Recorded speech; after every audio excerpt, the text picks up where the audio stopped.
को कुंती जी यमुना जी में चढ़ाई किया। और फिर कुंती का विवाह समय आने पर हे राजा तुम्हारे दादा के साथ हुआ, पांडु के साथ विवाह हुआ है। वसुदेव का नाम करुण देश के राजा सरवी के साथ हुआ, जिसके का नाम वसुदेव जी की तीसरी बहन है, नाम है सुरसुरती। बच्चों महाराज तीसरी बेटी बहन है सुरसुरती। सुरसुरती का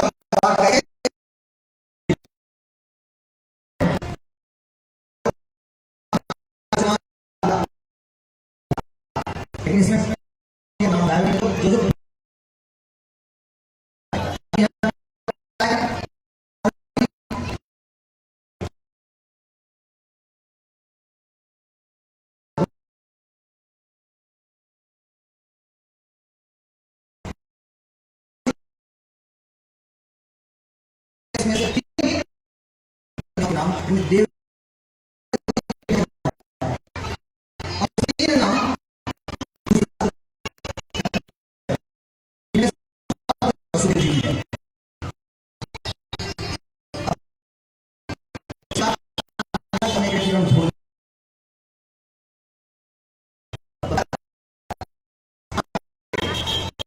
महाराज के साथ शांतनु जी के आठ की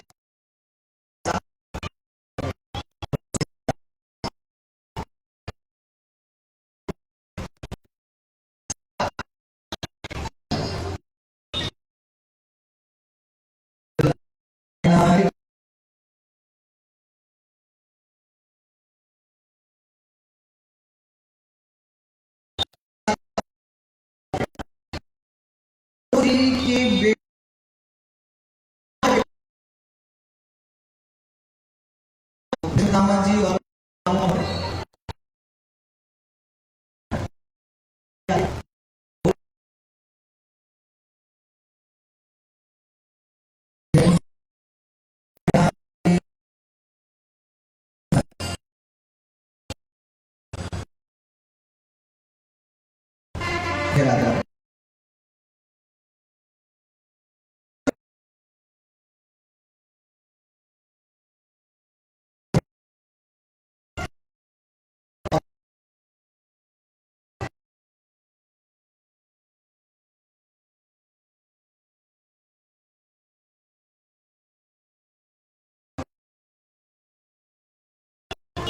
हमने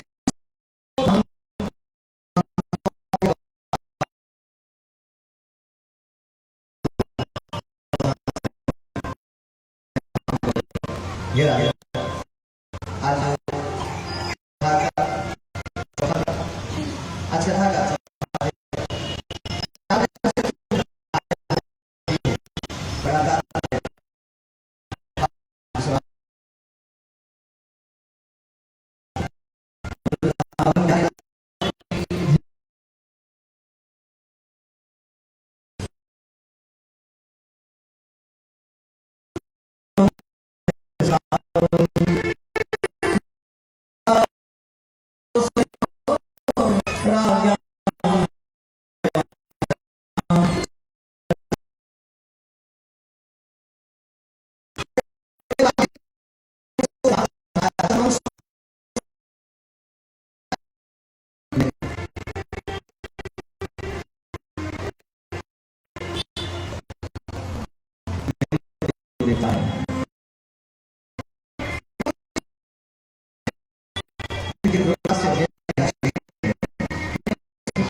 भगवान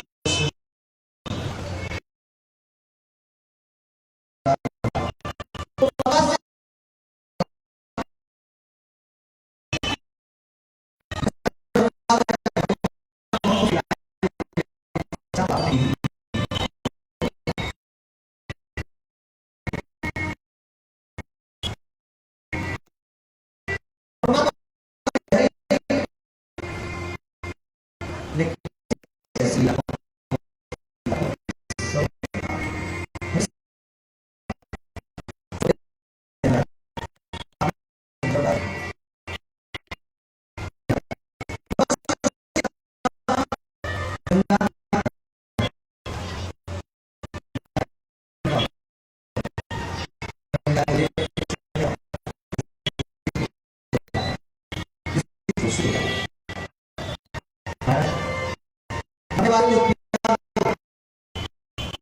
उतर आएगा, कर जाएगा। ऐसे भगवान की कथा वक्ता है तो वह शुद्ध होता है। ये सब कार्य और जो नीचे बैठकर सुनेगा वह भी करेगा। जैसे कहने से लाभ मिलता है, वैसे भगवान की कथा लाभ ही लाभ है, हानि नहीं है। फिर आगे मथुरा के राजा उग्रसेन थे, सुनो ध्यान से सुनना। उग्रसेन की पत्नी का नाम पवन रेखा है। उग्रसेन की पत्नी का नाम पवन रेखा। एक दिन पवन रेखा के साथ बगीचे में घूम रहे थे, तभी वहां राक्षस आया, नाम का उग्रसेन का रूप बना दिया और बगीचे में पवन रेखा के साथ जबरदस्ती करने लगी। पवन रेखा समझाती है दिन का समय है, इस तरह ना करो, लेकिन महाराज वह तुष्ट नहीं मानता। विहार करने के बाद वो अपने ओरिजिनल वेश में आता है, वह राक्षस अपने राक्षस रूप में आता है। पवन रेखा श्राप देने लगती है। पवन रेखा को टाल देंगे, श्राप मत दो। जो बच्चा जन्म लेगा वो महान प्रतापी होगा, पूरे जगत पर उसका राज्य होगा, उसके जैसा कोई ताकतवर नहीं होगा। और इसी लालच से कि मेरा बच्चा बड़ा प्रभावशाली होगा, यशस्वी होगा, बड़ा नाम वाला होगा,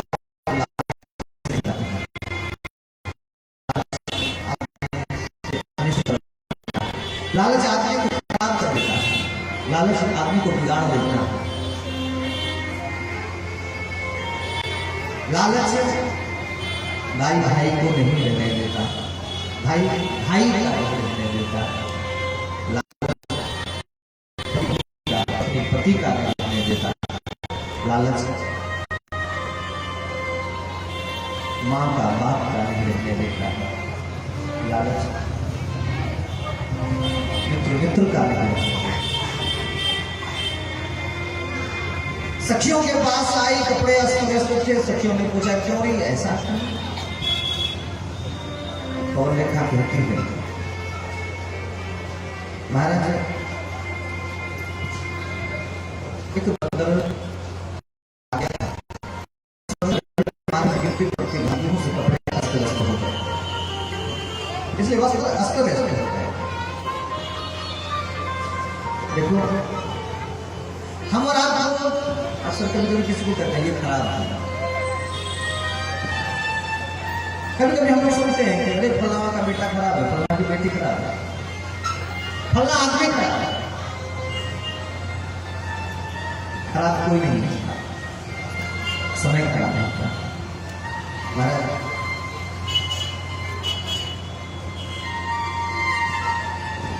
मेरे जीवन की ये घटना है।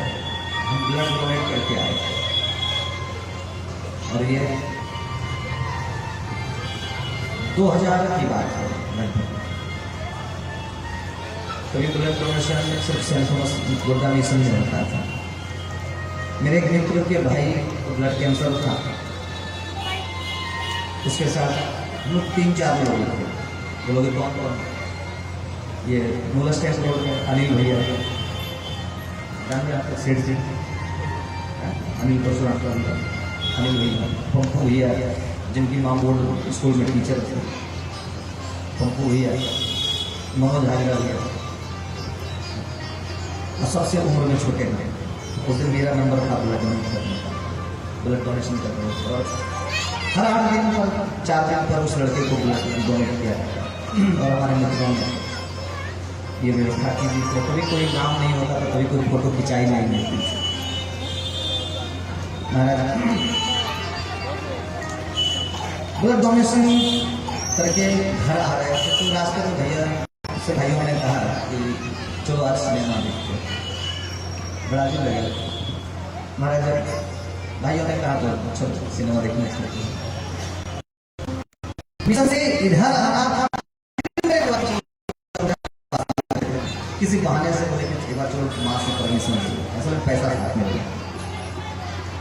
और वहां जब गए तो व्यक्ति मेरी माँ के सामने लाठी लेकर दिला, मतलब लाठी दिखा महाराज, और के हाथ में पीछे तो जैसे टोटी नहीं खुल जाता है, ऐसे खून का टोटी खुल जाता है, ऐसे खून का टोटी खुला। व्यास मंच से ध्यान दीजिएगा। और मेरे जीवन का पहला अटेम्प्ट टू मर्डर होने को दिया, मेरे जीवन का पहला अटेम्प्ट टू मर्डर केस हो गया। भगवान बचाने वाले, उससे भी गरीब हो गए, उससे भी गरीब हो गए। कितना अच्छा काम करके आ रहे थे, ध्यान दीजिए, ब्लड डोनेट करके आ रहे थे। और हुआ क्या, ब्लड डोनेशन करने के तुरंत बाद विधि के उल्टे अंक उद्दीपिता कौ चंद्र को धोए न सक्यो कलंक हो, धोए न सक्यो कलंक हो, धोए न सक्यो कलंक। महाराज सागर का बेटा चंद्रमा, लेकिन चंद्रमा के कलंक को सागर धो नहीं पाया, एक बार जब कलंक लगा। इसलिए पवन रेखा कि पवन रेखा से अगर ये नहीं होता तो कंस का जन्म कैसे होता। महाराज कंस का जन्म फिर कैसे होता? कंस का जन्म भादों के महीने में हुआ। ध्यान दीजिए, भादों के महीने में भगवान वामन का जन्म हुआ, द्वादशी तिथि को। भादों के महीने में अष्टमी को भगवान कृष्ण जन्म गए। महाराज अब भादों के महीने में कंस भी जन्मा। महाराज रामनवमी के दिन अगर मेरा जन्म हो रहा है कि हम राम जी हो जाएंगे, ऐसा नहीं है। हम कंस भी हो सकते हैं, हम कंस भी हो सकते हैं। अष्टमी के दिन अगर मेरा जन्म हो रहा है तो हम कृष्ण नहीं हो सकते। महाराज माँ के पेट में जब कंस था तो माँ को बड़ा दुख देता था। बगीचे वाली घटना को याद करके बड़ी दुखी होती थी। जन्म जब हुआ, काश घास समझते हो, काश घास, काश घास में बच्चे को लपेट करके यमुना जी में बहा, और फिर बहते हुए वो बच्चा सूरसेन जी के हाथ लगा। सूरसेन जी यमुना जी में स्नान कर रहे थे और उनके हाथ में आया। उस समय वसुदेव जी का जन्म हो चुका था, उनके बेटे वसुदेव जी का जन्म होता, एक साथ को पाला पोसा सूरसेन जी ने। काश में मिला था, इसलिए वसुदेव ने नाम कंस रखा। ध्यान दें, काश में लपेटे हुए मिले, इस नाम कंस रखा। और बात और महाराज बोले वृंदावन बिहारी लाल की, राधा रमन बिहारी लाल की।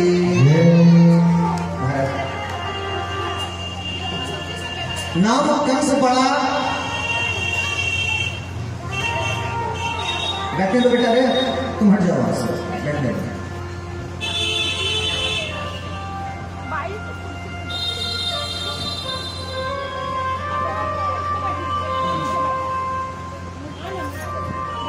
जवान आदमी कुर्सी पर न बैठिए, जवान आदमी कुर्सी को खाली कर दीजिए। टेढ़े मेढ़े बूढ़े कुर्सी पर बैठे थे। क्या गलत तो नहीं बोल रहे? बोले राधा रमन बिहारी लाल की, सीताराम जी महाराज की। कंस कौन? कंस कौन? का माना दूसरा अंश, जो दूसरे का अंश है वह कंस है। कंस कौन है? बोले जो दूसरे का अंश है वह कंस है। उग्रसेन का अंश तो नहीं है, उसके पति का अंश ना होकर के दूसरे का अंश है, इसलिए कंस है। बोले वृंदावन बिहारी लाल की। इस तरह से नाम कंस पड़ा। जब कंस पड़ा हुआ तो अनेकों उत्पात करने लगा। नारद जी तुम सूरसेन के बेटा नहीं हो, ये पाला पोसा इसने, सूरसेन मेरे पिताजी ने बोले इसने तुम्हें पाला है, तुम्हारे पिताजी का नाम उग्रसेन है, मथुरा के राजा, जाओ जाके मथुरा। नारद जी के कहने पर कंस मथुरा आए। बीच सभा में अपने पिता से कहते हैं, उग्रसेन से कहते हैं कि मैं तुम्हारा बेटा हूँ। उग्रसेन ने कहा मैंने तुम्हें जन्मा नहीं, तुम मेरे बेटा नहीं है। कंस ने कहा मेरी माँ पवन रेखा को बुला, वो बताएगा। पवन रेखा आई सीधी सभा में, माँ से कहा तुमने किसी बच्चे को जन्म दी थी क्या, उसे काश में लपेट अपने यमुना में बहाई थी? माँ स्वीकार कर लेती है। और फिर महाराज कंस उस दिन से अपने पिता उग्रसेन के साथ रहने लगे। देवकी जी की बेटी, छोटी बेटी का विवाह अब होने वाला है। हे महात्मा, तीनों महात्मा को बात कर रहा है।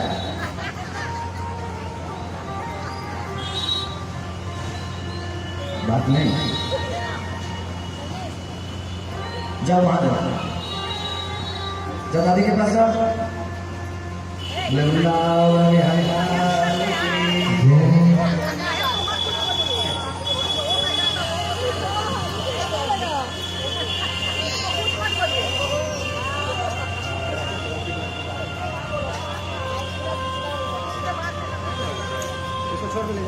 जाओ घूमने जाओ, जो भैया भैया घुमाने ले जाएंगे,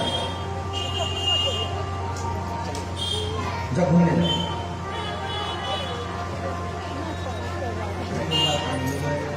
जो फीवर आ गया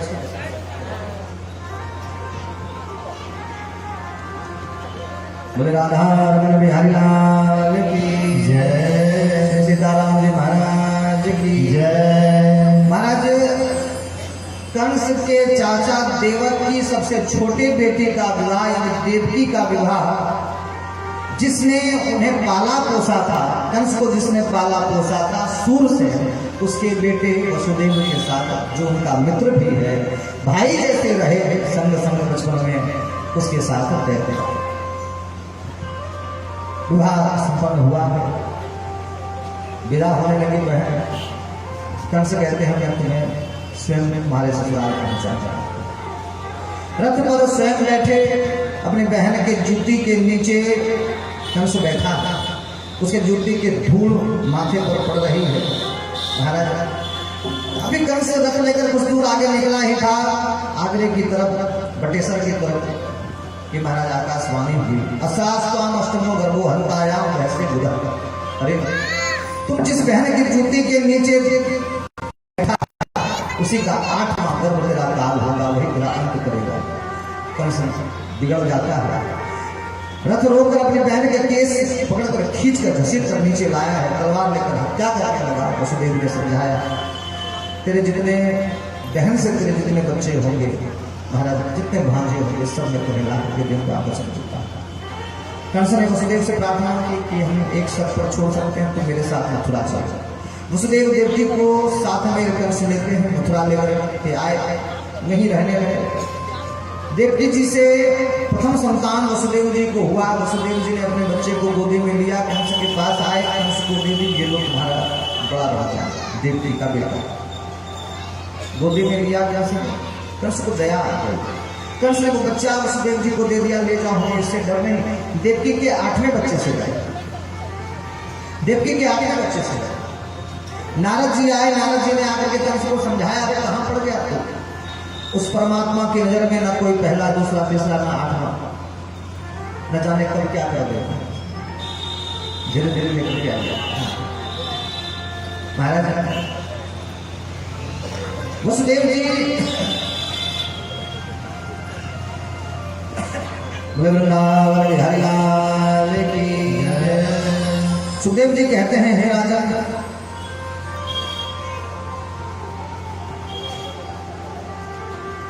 कंस और सभी दैत्यों के बल बढ़ने से, उनके उपद्रव बढ़ने से, सभी यदुवंशी समस्त चराचर सृष्टि के लोग, पृथ्वी पर दैत्यों के अत्याचार बढ़ने के कारण सब लोग हाहाकार करने लगे, सब लोग हाय हाय करने लगे, धरती दौड़ने लगी, धरती गाय भर करके ब्रह्मा जी के पास गई।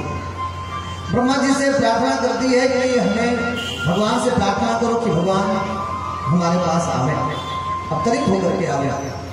महाराज। और फिर भगवान ने ब्रह्मा जी को वचन दिया कि तुम लोग धरती पर जाओ, हम वसुदेव जी के घर जन्म लेने वाले हैं और उन आताताइयों को हम समाप्त करने वाले हैं, मनुष्य धोकर दे जाए। महाराज कंस को इधर नारद जी ने समझाया। कंस ने नारद जी से शिक्षा लेने के बाद वसुदेव और देवकी को कारागार में बंद करना चाहा। जिसने जिसने विरोध किया है उन सबकी चाहे तो हत्या कर दी है, चाहे तो कारागार में जेल में डाल दिया। यहाँ तक कि अपने पिता उग्रसेन को भी कारागार में बंद कर दिया और स्वयं स्वयं राजा बन गए। वृंदावन बिहारी लाल स्वयं राजा बन गए हैं।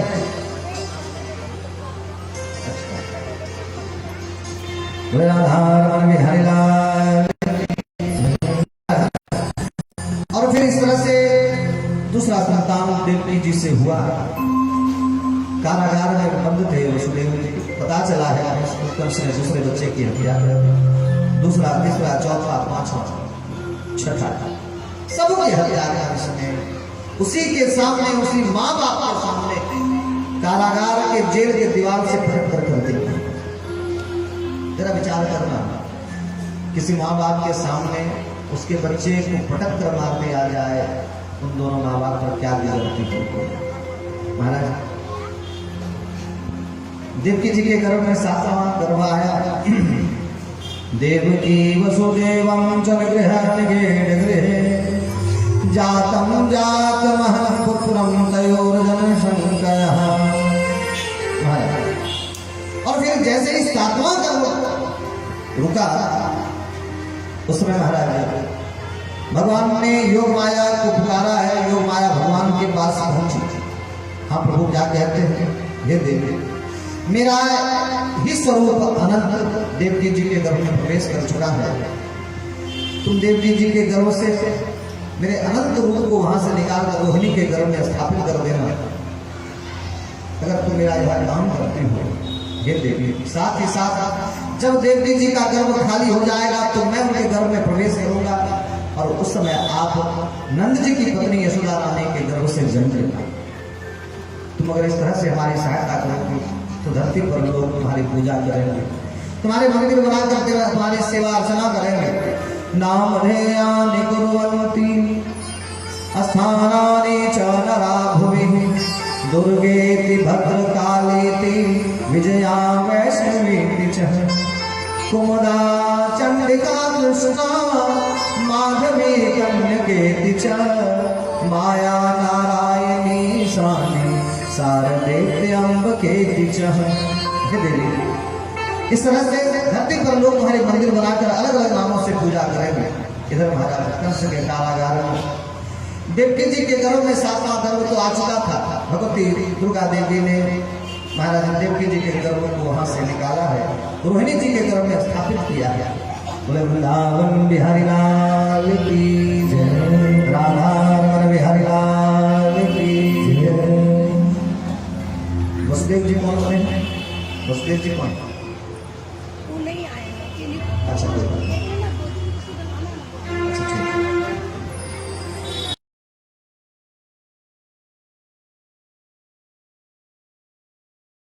जैसे ही